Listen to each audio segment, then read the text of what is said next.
Hello students, welcome to my YouTube channel physics by Alok Rohatgi. Magnetic effect of current में session 6 question है, calculate torque acting on current carrying loop in magnetic field. अगर कोई loop है जिसमें current flow हो रहा है और वो मैग्नेटिक फील्ड में सिचुएटेड है तो मेरे को उस पर टॉर्क कैलकुलेट करना है। क्या कैलकुलेट करना है? Torque. And everyone know torque is equal to force into perpendicular distance. Torque is equal to force into perpendicular distance. हमारे पास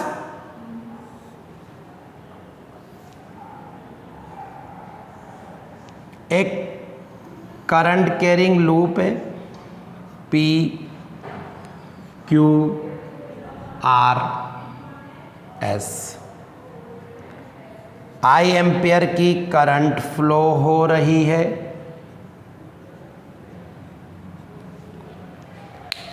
मैग्नेटिक फील्ड में इस प्रकार सिचुएटेड है कि plane of coil magnetic field से थीटा एंगल ड्रॉ कर रहा है ना। याद रखना, plane of coil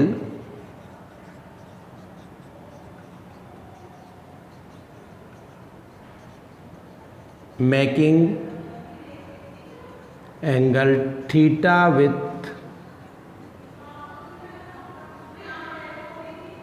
magnetic field. हमको इस पे कितना टॉर्क लग रहा है ये कैलकुलेट करना है। For that purpose we divide this rectangular loop into 4 conductor. P Q parallel है एस आर के। एंगल कितना है? 90। लेंथ कितना है? एल। पी एस पैरेलल है क्यू आर के। एंगल कितना है? थीटा। ब्रेथ कितनी है? बी। अब मेरे को टॉर्क कैलकुलेट करने के लिए इन चारों कंडक्टर पे फोर्स कैलकुलेट करना पड़ेगा। इन चारों कंडक्टर पे फोर्स कैलकुलेट करना पड़ेगा। Force on PQ F1 is equal to I L क्रॉस B I LB sin 90। F1 is equal to ILB। Direction right hand palm rule से। Thumb gives the direction of current, curl finger gives the direction of force, direction of magnetic field, then the palm in outward direction give the direction of force. तो ये condition हो गई। क्या condition हो गई? देखिए, thumb gives the direction of current, fingers give the direction of magnetic field, it gives direction of force. तो इस पे जो डायरेक्शन ऑफ फोर्स है वो राइट हैंड पाम रूल से हमने आउटवर्ड परपेंडिकुलर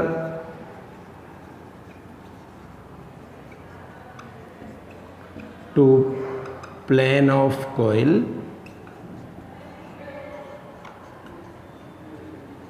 आउटवर्ड। अब मैं आ रहा हूं किस पे? RS पे।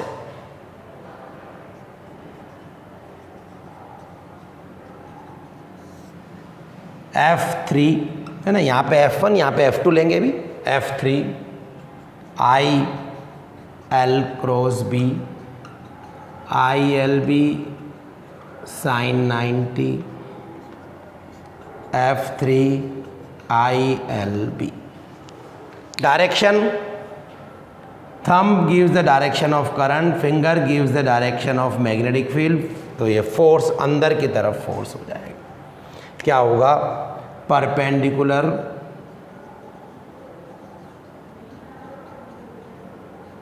To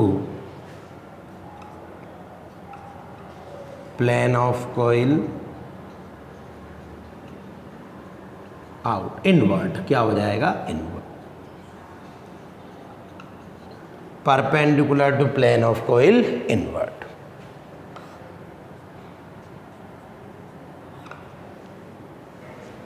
force on Q are,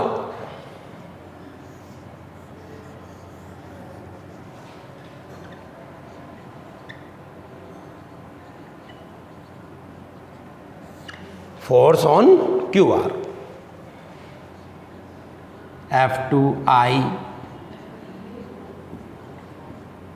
B cross B I BB sine theta. Direction इसकी आएगी इस प्रकार।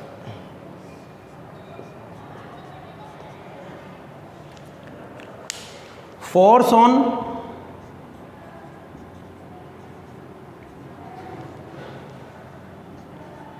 PS F4I B cross B, angle कितना है बताओ? B और B में थीटा। कितना है? थीटा। IBB sine theta. इसकी डायरेक्शन देख रहे हैं आप, ये एंगल 90 है। जब लेंथ L है तो एंगल कितना है? 90। जब ब्रेथ B है तो एंगल कितना है? ठीक। F2 and F4 are equal. F2 and F4 are equal, opposite, but line of action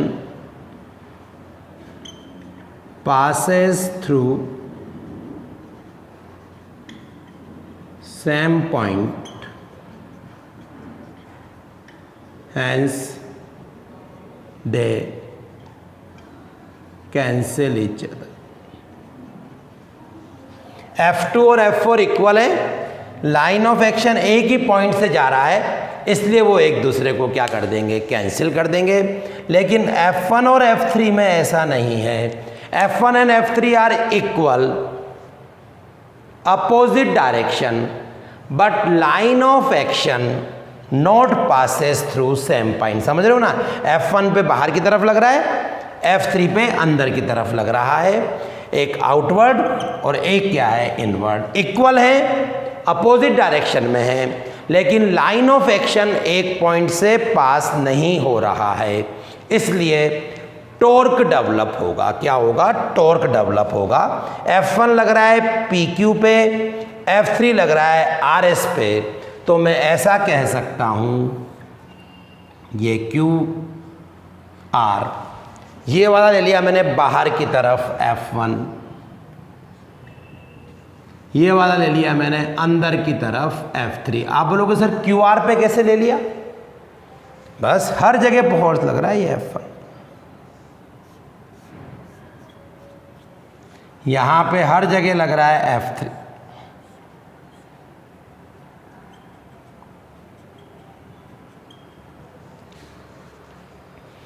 magnetic field से कितना एंगल? थीटा। ये कितना है?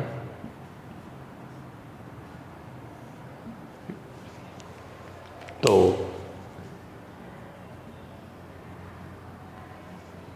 Torque is equal to force into perpendicular distance. Force F1, कोई सा भी F1 और F3 में, perpendicular distance QN,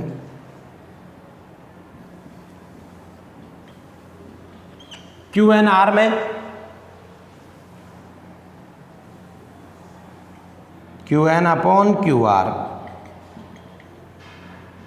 cos theta, Qn is equal to QR cos theta. यहाँ से आ गए हम, F1 की जगह लिख दिया ILB, QR कितना है B cos theta. L into B, L into B किसके इक्वल हो जाएगा, एरिया ऑफ कोइल, इन दोनों का मल्टीप्लाई, टो is equal to IAB cos theta. तो थीटा के फॉर्म में कितना आंसर आ गया, टो is equal to IAB cos theta, IAB cos theta. If plane of coil making angle alpha with magnetic field, if plane of coil making angle alpha with magnetic field, क्या कहा मैंने अभी, plane of coil making angle theta with magnetic field, but perpendicular of coil making angle alpha with magnetic field, if perpendicular of coil makes angle alpha with magnetic field, तो theta plus alpha कितना 90, theta is equal to 90 minus alpha, टो is equal to IAB cos 90 minus alpha, IAB 90 minus alpha कितना हो जाएगा, sign alpha. N turn है तो NIAB sine alpha, N number of turn, NIA को M कहते हैं magnetic moment, MB sine alpha, टो is equal to M cross. तो स्टूडेंट्स, इतना टॉर्क लगता है करंट कैरिंग कॉइल पे। थीटा और अल्फा को मैं एक बार वापस एक्सप्लेन करता हूं। Theta is the angle made by plane of coil with magnetic field, alpha is the angle made by perpendicular of coil with magnetic field. Theta angle made by plane of coil with magnetic field, and alpha angle made by perpendicular of coil with magnetic field. Next question है, define galvanometer and its types. Galvanometer is a sensitive device used to detect the current, measure the current and give the direction of current, is called galvanometer. Sensitive device used to measure, detect and give the direction of current is called galvanometer. Types of galvanometer की बात करें,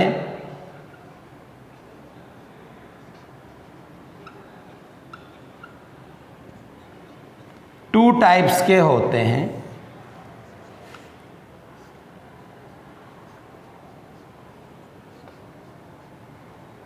moving coil galvanometer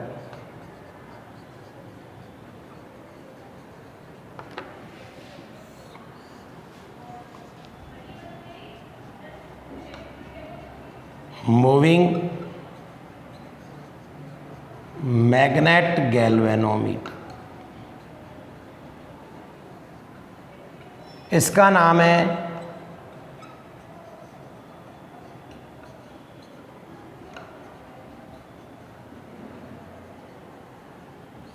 tangent galvanometer. ये हमारे syllabus में है, ये दो part के होते हैं।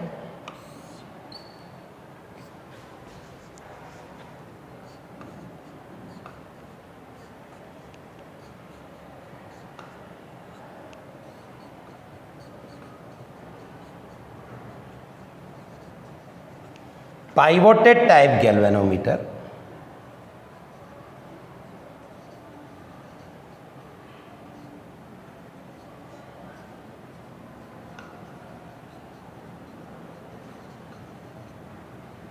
Suspended type galvanometer.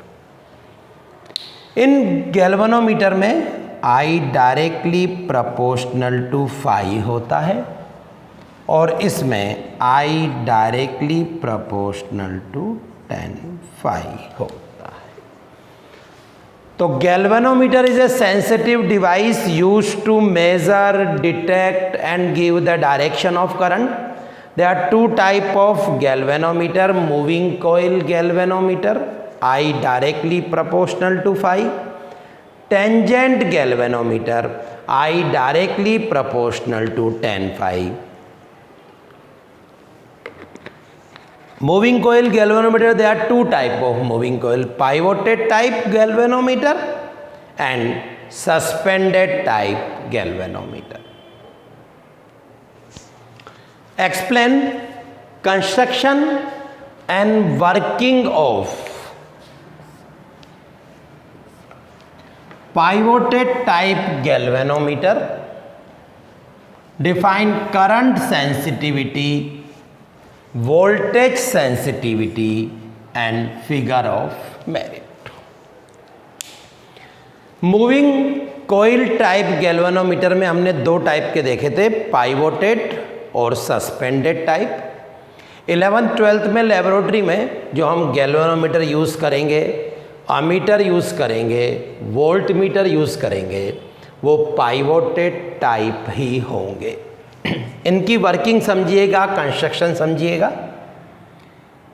एल्युमिनियम की फ्रेम पे, किसकी फ्रेम है ये? एल्युमिनियम की फ्रेम है।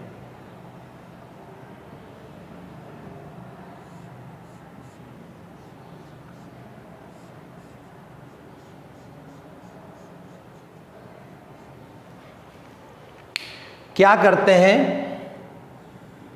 कॉपर के इंसुलेटेड वायर वाउंड करके कोयल बनाते हैं।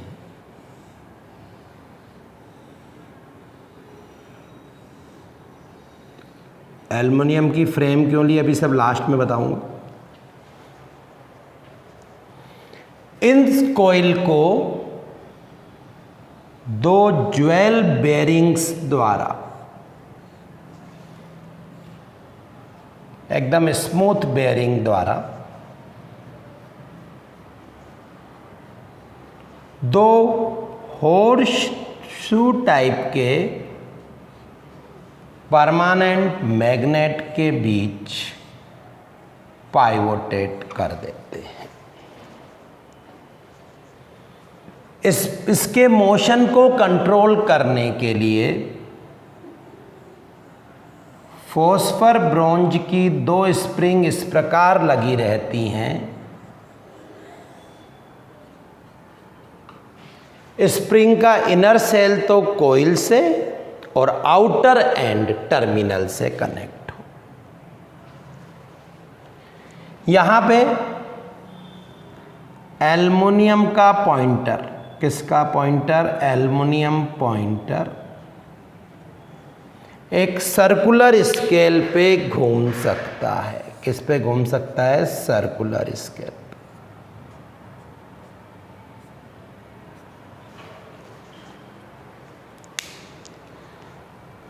इसके बीच में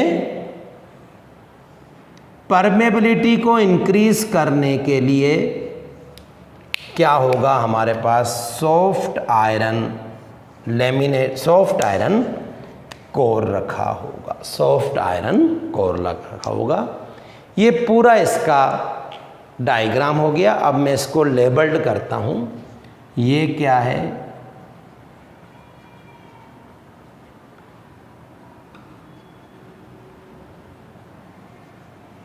ये ज्वेल बेरिंग्स,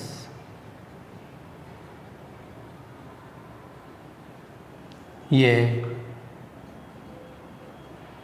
हॉर्स शू या concave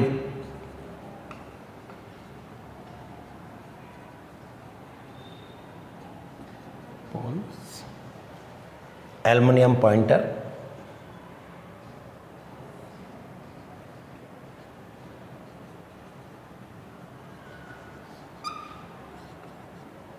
coil made of insulated copper wire.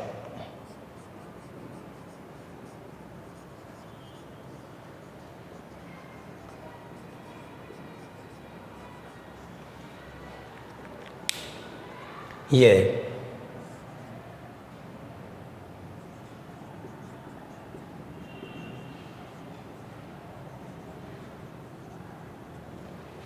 सारा का सारा इसका लेबल्ड डायग्राम और ये हमने बना दिया।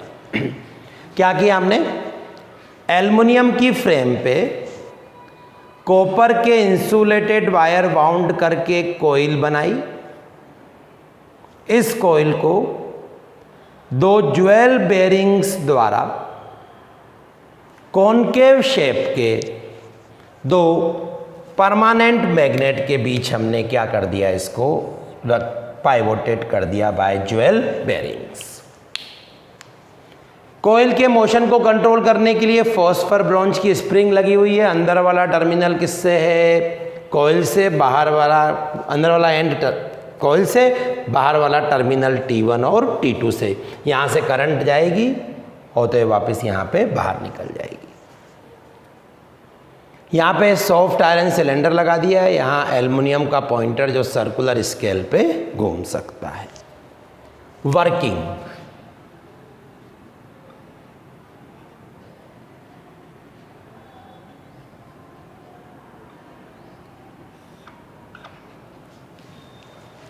जब हम करंट फ्लो करते हैं तो वर्टिकल आर्म पर हॉरिजेंटल डायरेक्शन में फोर्स लगता है। कौन सा फोर्स लग रहा है, ये F1, ये F3, ये F4। अभी जो डेरिवेशन रीड किया था ना, F2 और F4 कैंसिल कर देंगे। वर्टिकल आर्म पे हॉरिजेंटल डायरेक्शन में फोर्स लगता है और उस फोर्स के कारण एक टॉर्क डेवलप होता है। T1 is equal to NIAB sine alpha, NIAB sine 90 radial magnetic field है। रेडियल मैग्नेटिक फील्ड का मीन्स हमने ये कॉनकेव शेप के पोल इसीलिए लिए हैं so that perpendicular of coil making angle 90 with magnetic field. Alpha कितना हो जाएगा, 90। T1 is equal to NIAB। Current flow करने से इस पे टॉर्क लगता है। टॉर्क लगता है तो कॉइल क्या होती है, रोटेट होती है। कॉइल रोटेट होगी तो जो स्प्रिंग है उसमें ट्विस्ट जनरेट होगा। अगर हम किसी भी कॉइल को रोटेट करेंगे तो यहाँ पे एक हल्का ट्विस्ट जनरेट होगा जो उसको वापस अपनी इनिशियल पोजीशन में लाने का ट्राई करता है। ये जो रिस्टोरिंग टॉर्क है जो कॉइल को अपनी इनिशियल पोजीशन में लाने का ट्राई कर रहा है, रिस्टोरिंग टॉर्क।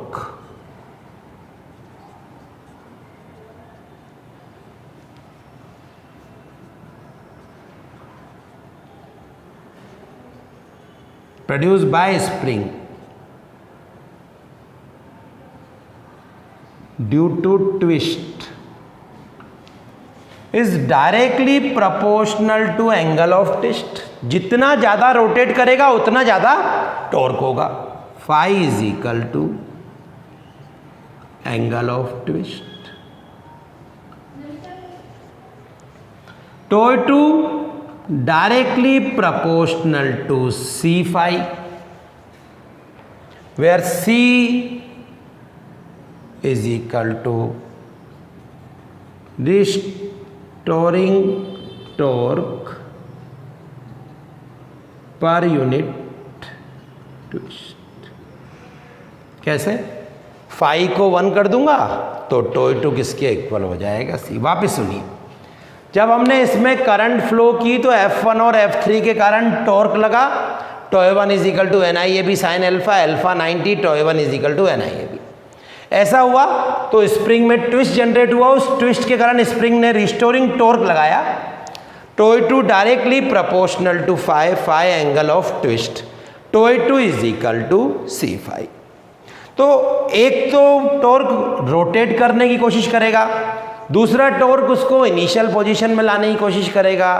तो एक कंडीशन ऐसी आ जाएगी कि जब दोनों क्या हो जाएंगे, इक्वल हो जाएंगे। TOE1 is equal to TOE2, NIAB is equal to C5, I is equal to C upon NAB5, I is equal to K5 where K is equal to C upon NAB. I directly proportional to phi. It is the principle of galvanometer. Deflection produced is directly proportional to current flow in galvanometer. It is the principle of galvanometer. I is equal to K phi. I is directly proportional to phi. अब हम बात करेंगे इन सब definition की। Current sensitivity, किसकी बात करेंगे? Current sensitivity.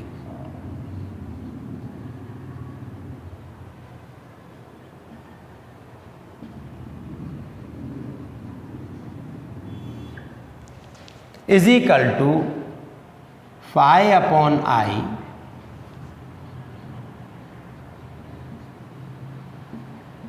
Deflection produced by unit current. phi upon I यहां से कितना हो जाएगा? 1 अपॉन K। K की वैल्यू रख दो C upon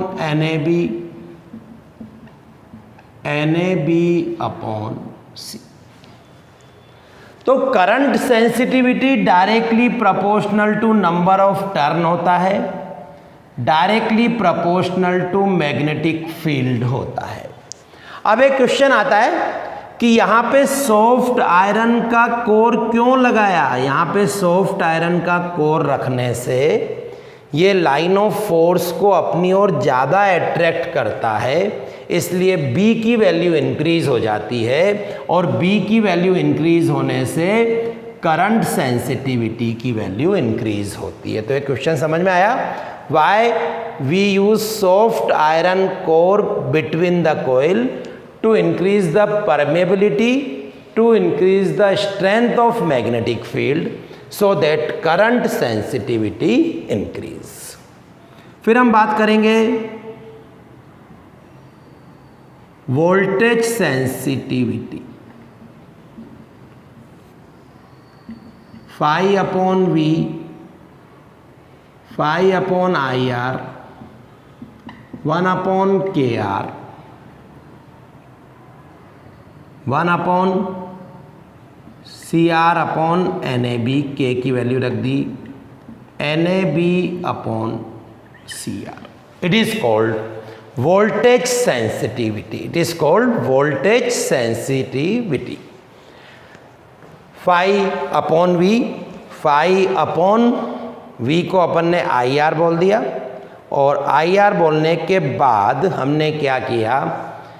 phi upon I को 1 अपॉन K। एक क्वेश्चन आता है, अगर हम नंबर ऑफ टर्न्स इंक्रीज करें तो करंट सेंसिटिविटी बढ़ जाती है, इंक्रीज हो जाती है, लेकिन वोल्टेज सेंसिटिविटी पे कोई इफेक्ट नहीं आता। क्वेश्चन क्या है? If we increase number of turns in coil then current sensitivity is increase but there is no effect on voltage sensitivity. देखिए, अगर आप टर्न्स इंक्रीज करेंगे तो करंट सेंसिटिविटी इंक्रीज हो जाएगी, लेकिन टर्न्स इंक्रीज करने के लिए आपको लेंथ ऑफ वायर इंक्रीज करना पड़ेगा। लेंथ ऑफ वायर इंक्रीज करोगे तो उसका रजिस्टेंस इंक्रीज होगा, तो N भी इंक्रीज हुआ, R भी इंक्रीज हुआ। वोल्टेज सेंसिटिविटी पे कोई इफेक्ट नहीं होगा। फिर आता है figure of merit.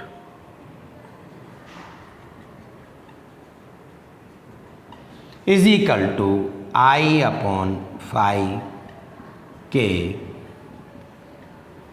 C upon NAB. It is current required for unit deflection. Question complete हुआ। अब कंस्ट्रक्शन पे कोई क्वेश्चंस जो बनते हैं बताता हूं आपको। हमने बताया सॉफ्ट आयरन सिलेंडर क्यों लिया। सॉफ्ट आयरन सिलेंडर लेने से परमेबिलिटी इंक्रीज हो जाती है, मैग्नेटिक फील्ड इंक्रीज हो जाता है, उससे करंट सेंसिटिविटी इंक्रीज होती है। Why we use concave shape magnetic pole, why we use concave shape magnetic pole so that magnetic field become radial, alpha 90 हो जाता है और टॉर्क मैक्सिमम हो जाता है। What is the function of phosphor bronze spring and why it is made of phosphor bronze? इस spring का work है रिस्टोरिंग टॉर्क डेवलप करना या स्प्रिंग के मोशन को कंट्रोल करना।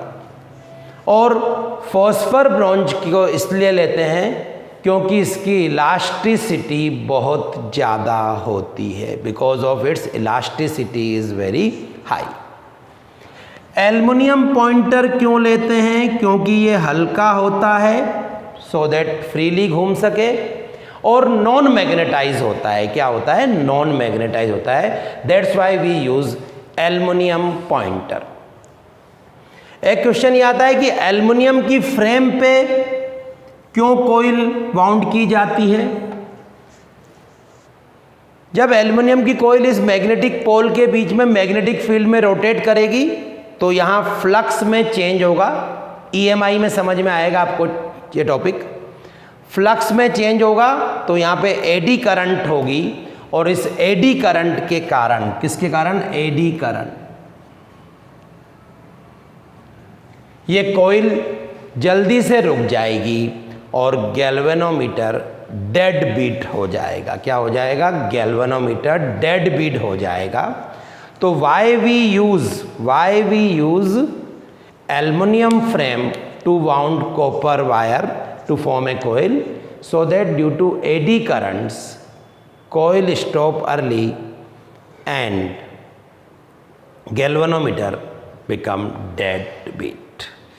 तो होप सो स्टूडेंट्स, इस वीडियो में हमने करंट कैरिंग लूप पे टॉर्क कैलकुलेट किया, वो आपको पूरा सही ढंग से एक्सप्लेनेशन हुआ होगा। गैल्वेनोमीटर और उसके टाइप्स हमने डिस्कस किए, और लास्ट में पाइवोटेड टाइप गैल्वेनोमीटर हमने कंस्ट्रक्शन, वर्किंग और सारी की सारी डेफिनेशन रीड करी। होप सो आपको वीडियो पसंद आया होगा। इस चैप्टर का एक सेशन और है, सेशन 7, जिसमें हम अमीटर, वोल्ट मीटर और उनको गैल्वेनोमीटर से कैसे मैन्युफैक्चर करते हैं, कैसे बनाते हैं, ये रीड करेंगे। Take care. नेक्स्ट वीडियो में वापस मिलते हैं आपसे।